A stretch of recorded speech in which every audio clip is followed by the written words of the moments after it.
Welcome back, everyone. So this is going to be my recap of the Louisville Regional that just happened last weekend as of time of recording. I'm a little late to the party here, but I've been incredibly busy since I got back, and I've been feeling a little under the weather after all the traveling. So I wanted to talk first about the deck that I built for this regional, and then kind of my experience with the tournament overall. I've got notes on how my matches went, so we can get into those. I had quite a few nail biters, which was pretty good. So, as most of you know, I've been a big fan of Jamie Sue Peacekeeping Breakdancer since I heard he was being announced. And this was, I think, back in like December or January, when I decided I was going to play Jamie for the next major no matter what he did. And that's what I did. And when he was revealed to be a 7 hand size, 22 health brawler, I was a little shaky, and then I read his abilities and I fell in love with this character. He's got response, once per turn commit. After you play an attack, add 1 drink counter to this card. And then enhanced tenacious, playable while committed. Your attack gets +1 speed and +1 damage for each drink counter on this card, maximum 4. If your attack is completely blocked, ready this card. I love this type of character that's not only aggressive, but can also be kind of like this utility. Once you've used that response, if you ready him, he's just a free commit every time you need to pass a check. And it's really powerful. He's also got 3 really good symbols with air, fire, and water. Symbols that I'm going to be putting to very good use with the upcoming Teenage Mutant Ninja Turtle set. Wink. And I just really loved this kind of aggressive style. And I looked for a lot of ways to play this character. As you can see, the title is JS Final. This is probably my 6th or 7th iteration of this character. I've played several different attack lines, going from an air kicks package to a water brawler good stuff, to a mix of all 3 of the symbols good stuff. I even had an air 3 difficulty or less deck that I was kicking around for a while, but it wasn't that great. So this is what I settled on. My attack lineup starts with 3 aerial Kikosho, because it's a shiny new toy, and I love reversals, and I love the idea of getting an additional drink counter on my rival's turn. This card came in clutch. I only think there was 1 time that I used it that it was ever blocked, and it usually came in for 9+ damage. So really, really cool. For Breakin', obviously, because that drive 1, get a drink counter to your character. I don't have to worry about readying my character. I can just add another drink counter. Really strong. And I learned real quick, after it was filled with doubt for the first time, I need to use the drive before I use Jamie's response. I learned that lesson the hard way. And that powerful 3 actually came in handy once or twice. I've got 3 Falling Crane, mainly as a holdover from the water card pool clog idea that I had for this deck, with another attack that we'll see coming up later. It's a stun 1, it's a 3 high 6. As a response, if it's blocked, our rival has to add the top card of their deck to their card pool face down. My thought was flooding my rival's card pool and then giving a whole bunch of symmetrical stats would make all of my attacks really hard to deal with. And let me just say, 3 Falling Cranes in a row allowed me to win 1 match. I believe it was my final match in round 8, and it was very, very insane. We've got 3 aerial reinforcement. This is interesting. I love it because it gives 1 speed and 1 damage to all of my other attacks. And you'll see it kind of works very well with some other cards if you're looking ahead. The Blitz, name a keyword, reveal the top card of your deck. If the revealed card has that keyword, draw it. Never really came in handy. I think I only declared 1 thing right, and I think I declared a Fury, and I picked up a Dexterous Assault. I think that's it. excuse me, it's mainly here for me to check the top card of my deck to see if I'm going to check a foundation, or hopefully have some draw, so I can draw an attack off the top of my deck. Plus, it's a 0 low with Breaker, which actually came in very much handy. I've got 4 Dexterous Assault, because the thing about Aerial Kokosho is the attack has to be completely blocked in order, hello Sam, in order for you to use the drive response on Aerial Kokosho.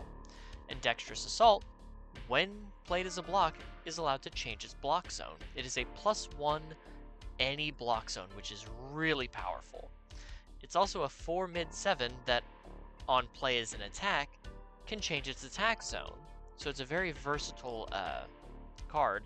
And it's got Deadlock Stun too, which a lot of my rivals did outbuild me into Deadlock. And that was really difficult for me to deal with. So that Deadlock Stun 2 really helped.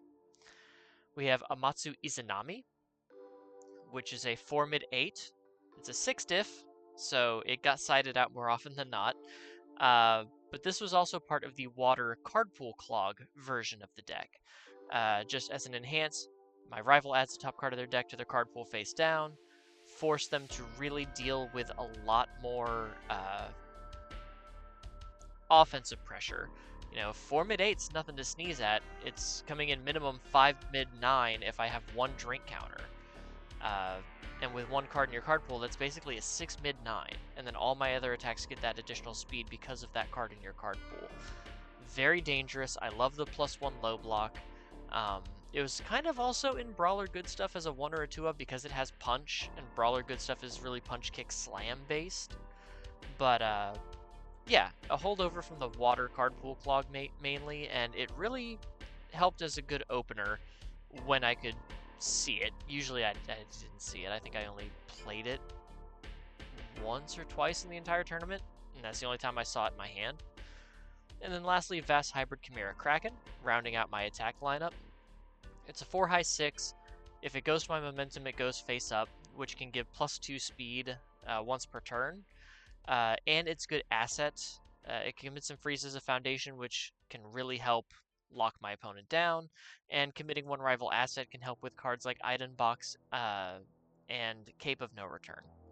So that rounds out the attack package. It really kind of leans into my character is going to be doing most of the heavy lifting when it comes to the stats, and the rest of it is how can we kind of ebb and flow and knock our rival off guard while hitting some of these pressure point things, like with Vast Hybrid or Amatsu Izanami stuffing the card pool, Falling Crane giving you that choice, take a bunch of damage, or stuff the card pool, symmetrical stats with aerial reinforcement to kind of help out. And honestly, in testing, it was brutal. It tested very well. And then I had to separate the deck out to put it into the UGN, and I struggled for mixing my deck up a little bit. But onto our non-attack cards, we have 2 Item Box, because this is just really good, especially against bomb decks that are really trying to stack a whole bunch of stats. Actions, I have 2 Filled with Doubt, mainly for cards like Falling Titans, which I did play against a Falling Titans deck, and I may not have won, but I made him work for it. And this is a City Rampage deck. So 1 speed, 1 damage here, 1 speed, 1 damage from aerial reinforcement, 1 speed and 1 damage for each of my drink counters. Just trying to set up all of these symmetrical stats to really try to overwhelm my opponent offensively. And as the form, my checks to play all my attacks is going to get +2 for the rest of the turn, which is pretty cool. Really helps string out a lot. Onto our foundations, we have Fist of the Ages. This is more of the symmetrical stats, but my foundation base was definitely leaning more defensive. I think I only had 2 offensive style foundations that you could call. Fist of the Ages commits for 1 speed, 1 damage, and then can flip for 1 speed, 1 damage, and that's a Tenacious flip. We have Young Boss of Chinatown. It's a Tenacious card that says flip after your rival's combat phase begins, ready this foundation. So it's really good to commit on your turn to pass checks, and then like Nice Try, it can flip itself to ready itself, which, considering we have drive costs in Aerial Kokosho, Break-In, I think that's all for our drive costs. But it's really useful in order to go into our rival's turn with more foundations, especially if we have to tap down a lot of ours during our turn. Which is also why we run Dedicate Your Heart. This as an enhance. Once per turn, we can sacrifice one foundation to ready one foundation that has not been readied this combat phase, and using this to ready Moment of Normalcy saved my bacon. We also have a Deadlock Enhance to flip, clear 2 cards from our card pool. This did come up at one point in that turn where I played 3 Falling Cranes back to back to back, and on the third one I cleared the first 2 and was able to play more attacks without having to play City Rampage. So really helped there, really came in clutch. Moment of Normalcy obviously is good. It's a commit, return this attack to its printed speed or damage. I usually did for damage in order to not take as many and not have to block. But if I did need to block, returning something to normal speed, printed speed is also very good. Tusktooth's Crew. This is an ally foundation. Once per turn, I can discard a card and draw 1 card. I usually use this to filter out block zones that I didn't need. Like if my rival is throwing a high attack and I have 2 lows in hand, I'd cycle 1 out, try to get a mid or a high. And then Brawler Champion Response. Flip after your attack is completely blocked. Ready 1 foundation that has not been readied this combat phase. We are a Brawler.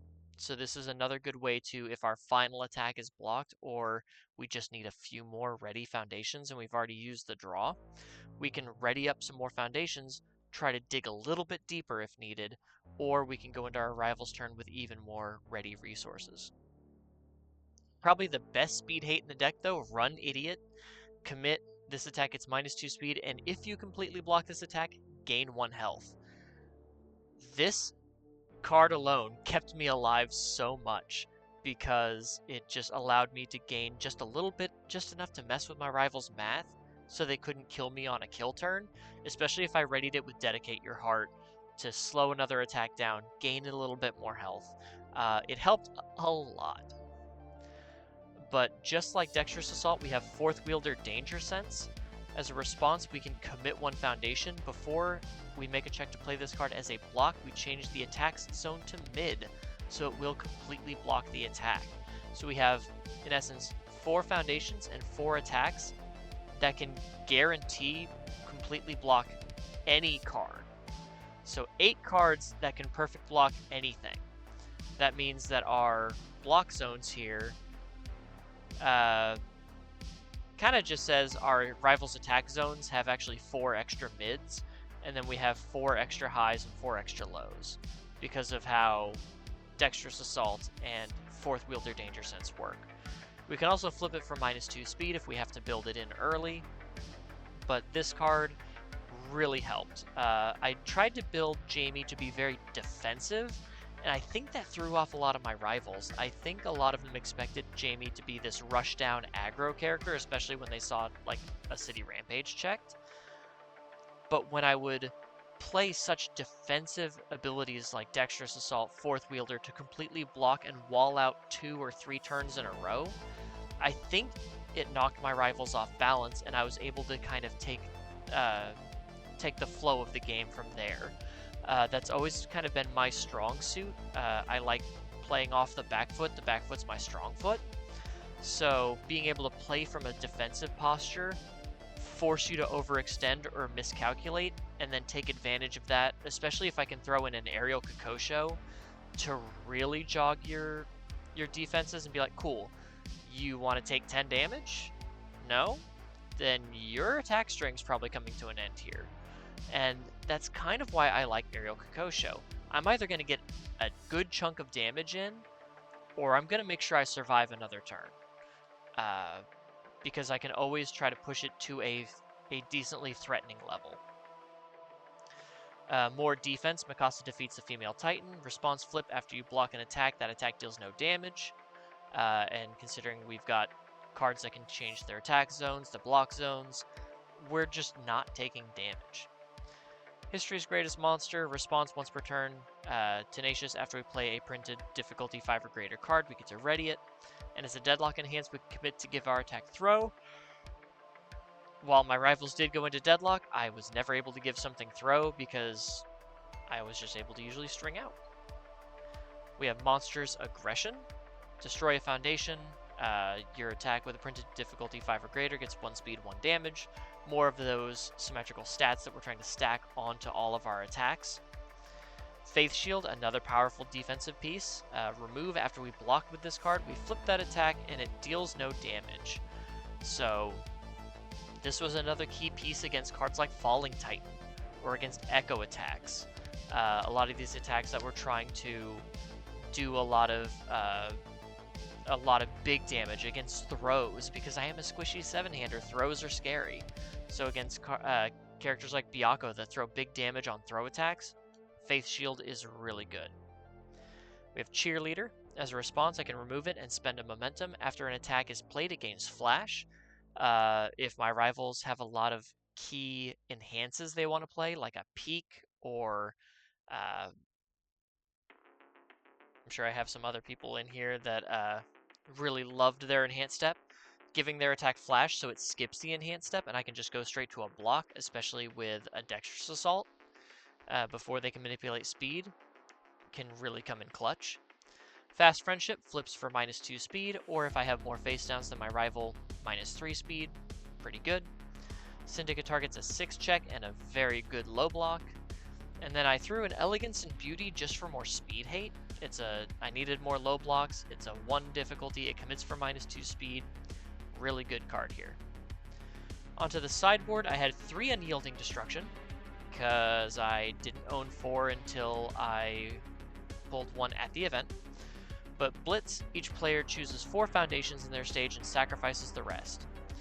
This is really good against characters that want to build into Deadlock, or characters that are very self-sacrificing, like a Peak or a Mikasa 4.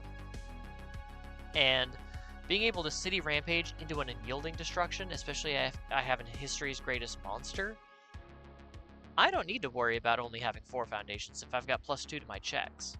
And I'm giving speed and damage, so it's really cool. A lot of my rivals asked why I wasn't maining them, and it's mainly because of that low speed and the fact that I don't want to always be nuking the stage.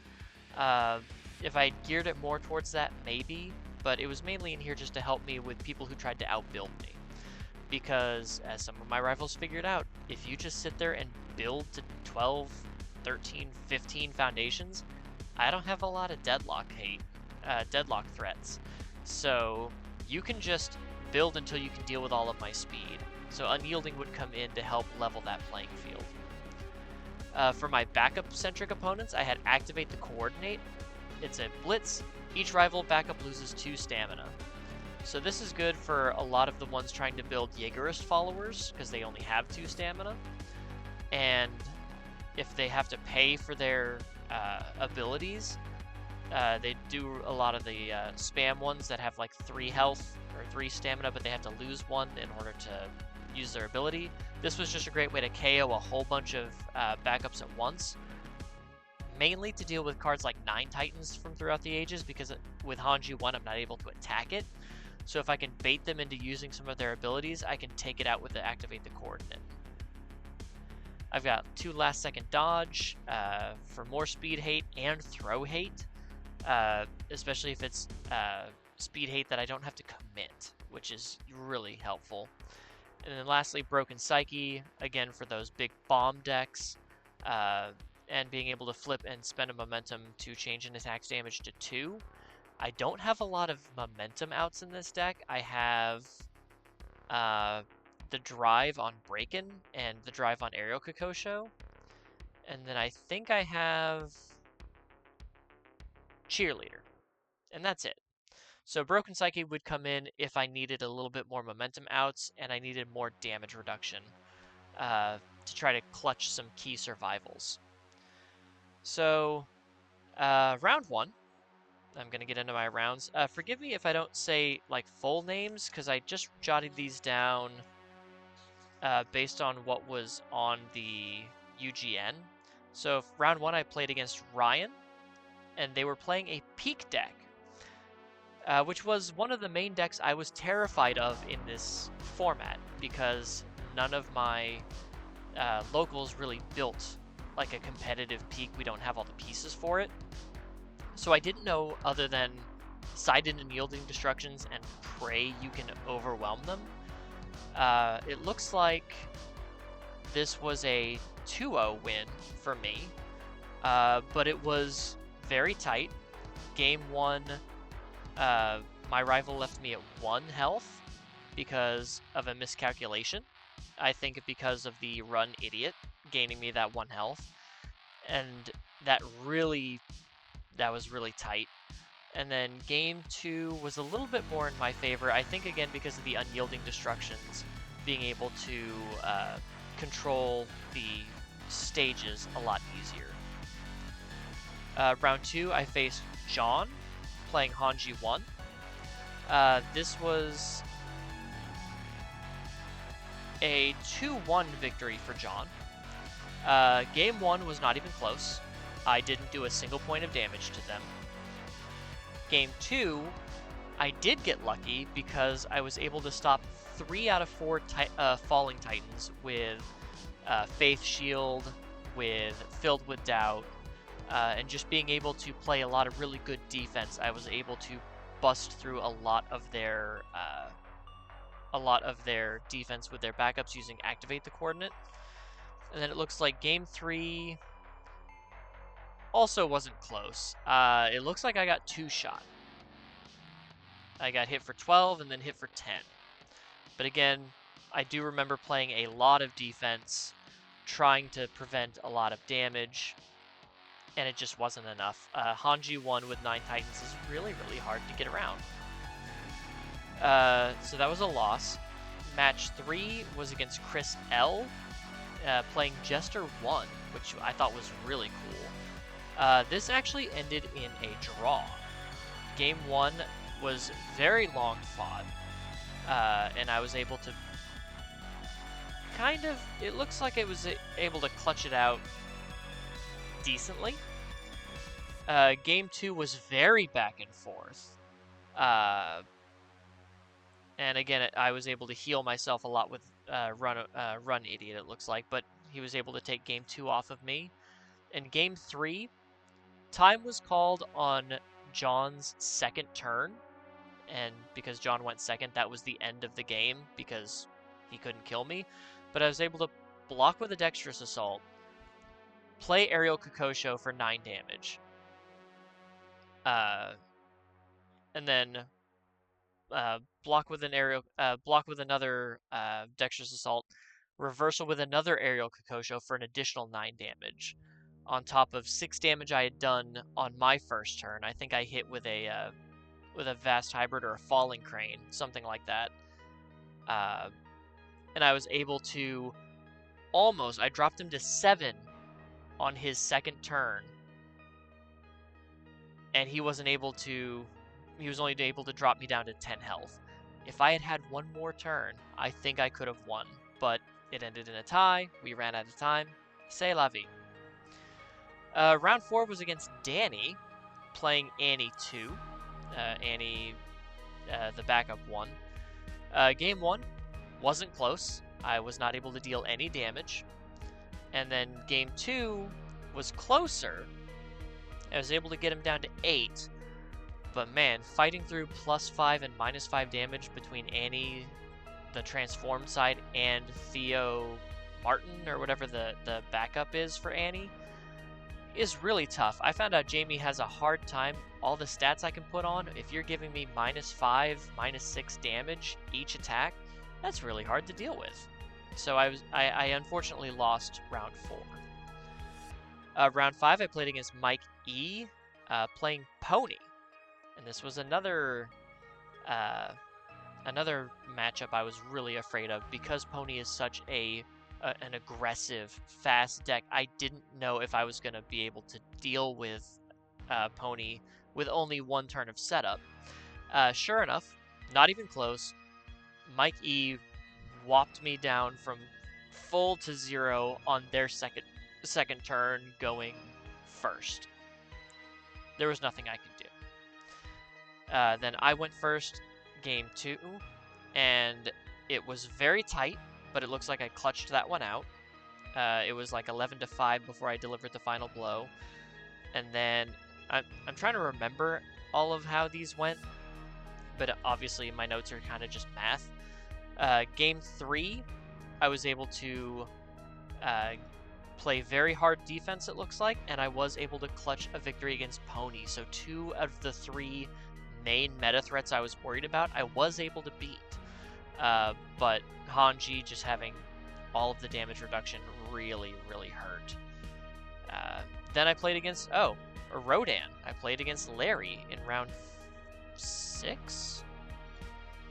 Yeah, because Mike was 5. So I played against Rodan, against Larry in round 6. And this was a 2-0 victory for me. It looks like I was able to play pretty solidly because game 1 he only got me down to 17 health, and I have 22 to start. And I was able to chip him down. And then game 2, it looks like I didn't lose any health, and I was able to slowly chip him down, mainly because of all of the speed hate that I built into my deck. I was able to keep up with Rodan's speed hate, which is impressive. And then with cards like Cheerleader, Faith Shield, and very solid block modifiers with cards like Dexterous Assault, I was able to actually play as good defense, and I think this is when I would use Moment of Normalcy for speed. I was able to use as good defense as Rodan. I believe this was a Void Rodan list, if I'm remembering correctly. And I was able to play that kind of defense in order to then overwhelm with powerful stats. I will say one of my favorite plays, though, I believe was against Chris, against the Jester player, because game 1, neither of us were drawing. I think we both drew gray 3 turns in a row. And then on my 4th turn after that, I played 3 City Rampages into 4 attacks. And that's how I was able to clinch the game. So that was fun. But yeah, between City Rampage and all of my stats boosting, because even if I'm throwing a poke and you block it, Jamie still gets to get his drink counters. So once I'm getting up to like 4 drink counters, I'm just going to overwhelm even Rodan. Then round 7, which was fun, was against Justin M of Team MGLA playing Mitchell Cimino. Game 1, I was able to win, it looks pretty handily. I only took 5 damage, and I was able to slowly whittle him down. Game 2, it looks like he just mollywopped me. And then game 3, I was on my 2nd turn of game 3 when the fire alarm went off, and we were forced to evacuate the building. So that was fun. That was a half hour of trying to wonder what was going on. And game 3, when we finally did get back to it, looks pretty close. But in the end, I wasn't able to pull it off, and I took my 3rd loss against Justin M. With Mitchell Cimino. Just the ability to review to get momentum, and then the momentum you spend comes back to your hand so you can play it again. Very powerful cycle there. And then because of all of the delays from having our lunch break after round 1 because of technical difficulties and then the fire alarm, round 8 was pushed to Sunday, where I played against Jacob G playing Bakugo 4, which is a character I did not expect to see, and instantly put me on the back foot because I'm very squishy. Bakugo can stack a lot of damage really quickly, and because he can rip cards out of my hand, I can't go as hard in on my defense if I don't know I'm going to kill that turn. It looks like game 1 I was able to win pretty handily. A lot of these games, it looks like I only took 5 damage before I won. So those must have been games when my deck ran hot. Game 2 was pretty tight, it looks like. But he was able to beat me. Again, I just ripping cards out of my hand left and right, so I couldn't play as strong defense. Game 3 looks very close. And again, by the grace of all these little +1s, tells me I played Run Idiot a lot to heal myself a lot. And I think that was allowing me to mess with his math so that I was able to come back and eventually finally just draw into the attacks I needed to overwhelm. So I finished the day with 4 wins, or the tournament with 4 wins, 3 losses, and 1 draw, coming in 67th place in the main event. My goal for the tournament was top 32. Obviously, I didn't make that. Although top 64, I would have got an extra prize wall prize, so that's kind of nice, but I didn't quite make it. Obviously, disappointing. This isn't where I wanted to be, especially for someone who'd been practicing with this character. Granted, I don't play in TTS. I didn't have all the cards until the day before the tournament. And there's obviously stuff I couldn't predict. None of my locals have ever played Mitchell Cimino. None of them play Bakugo. And we don't have, in my group, even among us all, a full playset of 9 Titans to play Hanji 1. No one in our group put any work into Annie, so it was really difficult. I had to do a lot of thinking on the fly. I had to do a lot of thinking on my feet, learning as I go. And in that respect, I feel like I did pretty well. I was able to take on Peak, Pony, Rodan. The meta threats I wasn't able to prepare for, I feel like I did pretty well against, considering I was able to win. And I feel that with the exception of Annie, I didn't get 2-0'd. None of my losses were a 2-0 except for the Annie, where Annie just out-aggroed me. And sometimes that's going to happen, especially if you're not prepared for it. It's going to happen. I've come to terms with that. Now, given more extensive knowledge of the matchup and more practice, could I beat it? Possibly. It also depends on who draws hotter. So, while I was very disappointed in the moment, I'm trying to accept that 67th place out of 180 plus people is the best record I've ever had. It's the best I've done. I think my best before this was at Nationals this year, where I came in like 90 something, like 95th place or 93rd, out of however many people were at last year's Nats. Or I think I made top 32 or like 33rd, something like that, in a webcam regional once. But that was obviously much smaller. But here at a big regional, the biggest regional that we've had all year, to come in 67th, I think is really good. I'm slowly climbing that ladder, and I hope to make top cut someday. I did not get any Worlds points, so unfortunately I'm going to have to fight my locals for our local championship points. Hopefully we can figure out a way to hash it out so that all 3 of us get to go. I don't know, but we'll see. I think the deck did really well. I'm not sure what I would change, if anything, right now. Obviously, we have Turtles coming up, and I do have some very interesting Jamie ideas for Turtles. Playing completely unconventionally, which is my favorite way to play, and I can't wait to share that idea with you. But I do want to briefly go over part of the Retro event I was in. I played in Retro on Sunday, playing Twinkle Murdoch. And I'm not going to go too over the deck, but Twinkle says that she can commit herself to give my rival the top 2 cards of their deck to their momentum. She can enhance, give my attack 1 speed and 1 damage for every 2 cards in their momentum, and once per game I can reveal my hand to cancel any non-character ability. So the whole idea of this character is Distraction Destruction. As a first enhance, if my rival has at least 2 momentum, I force them to put 2 of their foundations to their momentum. And then as an enhance, if my rival has 8 or more momentum, I automatically win the game. So my idea is to play Twinkle and use cards like Break-In and Dual Blade Rupture to ready her to turbocharge my rival's momentum so that I can win with Distraction Destruction incredibly easily. And even though it's a 1-check, I do play 4 other 1-checks in Let's Party, which allows me to mill 4 and then search my deck for any card and add it to my hand. or Warp Gate Portal, which allows me to play Distraction Destruction straight from my deck. I'm not going to go over the deck too much, but if you just search on Ultra Twinkle Twinkle, or you just look for me, Cameron Undergust, you'll find it pretty easily if you want to look into it. It's all about stuffing my rival's momentum full and then hitting them with a Distraction Destruction.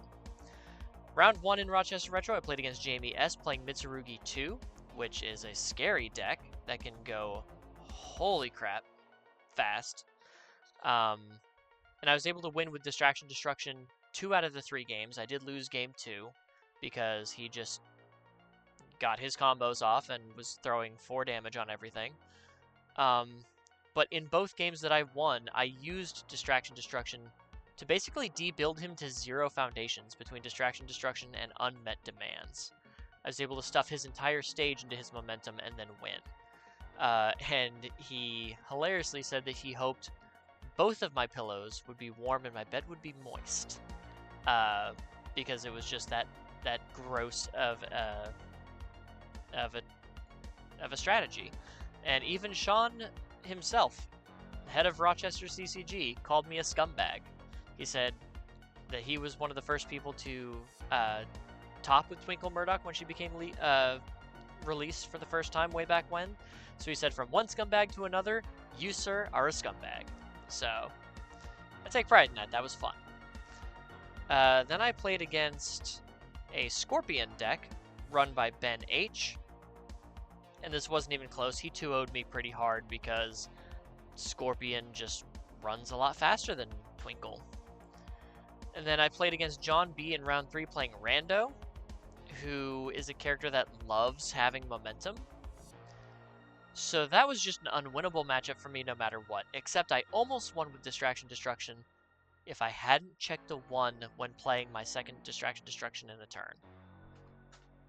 But c'est la vie, you play the 1s, you run that risk.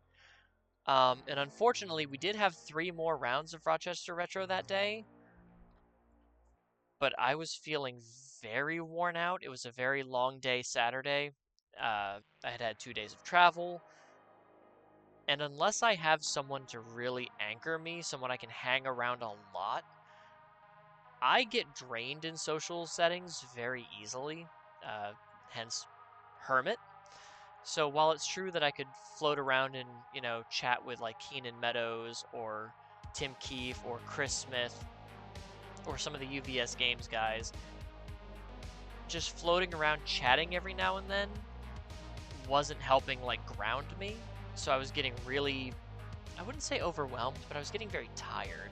So I did drop from the Rochester Retro event. I got myself some lunch, and I went up to the room and actually found a Law & Order SVU marathon, and just stayed in bed and watched that to decompress from the weekend all day. And it was actually some of the most relaxed I'd felt in a very long time. The room they had put me in was on the 8th floor, the very top. Literally the room next to the stairs, or I think I was 1 room away from the stairs. So you got off the elevator, you got into that corner, and like the lack of sound just suffocated your head, and it felt so calming to me. I loved it.